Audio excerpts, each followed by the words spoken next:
And we have lockout, tagout procedures, whether it's in a MRF or at a transfer station or turning off a line or in your truck or a piece of yellow iron. I mean, there's a reason why we lock out, tag out, and we down a piece of equipment. When you don't, bad things really happen. Lockout, tagout is always a big item, and that tends to be one that sneaks up on you. See, I've done this 100 times, you know, and they'll do it that way, and that one time it won't work. With our equipment, we have a lot of moving parts, hydraulic parts. What we want to focus on is that we don't leave any stored energy in the equipment. Just because an arm or something is up in the air and it's not moving, it's still got hydraulic pressure in it unless you relieve that pressure. And it's particularly important in a landfill setting because we elevate a lot of the parts of the equipment to work on them, either a bucket for a loader, a blade on a dozer, engine compartment containment. And so those are all things where it requires you to get under heavy objects. And knowing how to properly secure those objects before you get under them is always a critical item in a landfill setting. It's not good enough just to simply raise the bed of the truck or raise the bucket of the loader and leave it in that position. We have to have other means to secure the device in case of loss of hydraulic pressure, which is always the risk. A tailgate cylinder or a tailgate that falls over, you know, it weighs hundreds of pounds, so it could be a critical condition. It's unforgiving. If we don't lock out the arms properly, an arm can come down on us. Not securing a hydraulic pressure, opening up a line, being electrocuted.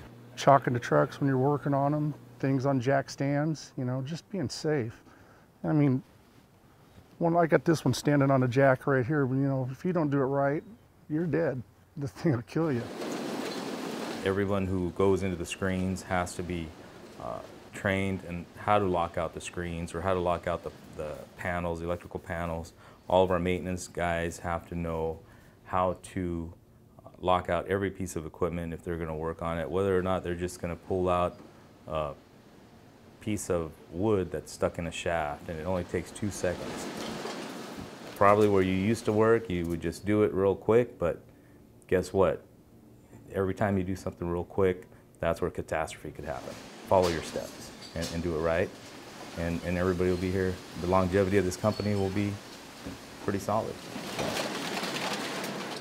If something starts when somebody is in any of this equipment, it can really significantly hurt them or result in fatalities. We have a lot of people here, a lot of footsteps. You know, you wouldn't want to be working on a truck and a driver unknowingly just walk up, jump in his cab, and turn the key on and start the truck. And it could happen. And I've heard horror stories where it's happened in the past. So we don't work on a truck unless it's locked out. It's just, you know, I'm not saying it hasn't happened, but it should never happen. If you're not sure, stop and get out. You know, we make a point of that. Take the extra second and do it right, you know. It's not common, but it is one of those items that keeps me up at night, that worries me, that, you know, we've got people that are doing work in and around this type of equipment every day, and that we absolutely must follow lockout and tagout procedures. Never take anything for granted. You've been here a long time, you know, I know what I'm doing, you know, never take that for granted. Never compromise your safety, the safety of your co-workers, and that you never know. They came to work with 10 fingers and 10 toes, we want them to go home that way.